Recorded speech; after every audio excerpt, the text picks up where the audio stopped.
Далі цілий, знаєте, загін, ціла команда, ваші обласки Маргарита та Вероніка Шкаровські, Анна Савенко, Дар'я Коба, Марина Панасьок. А всі разом ансамбль Віолінки. А тепер я перейду до нагород.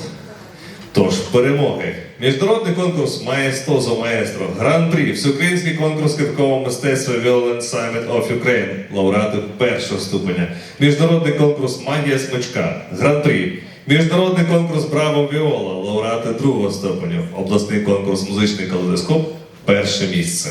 Наче нічого не забув, так? Гоноболін «Мелодія душі» і Йохов «Драйв Локомотив».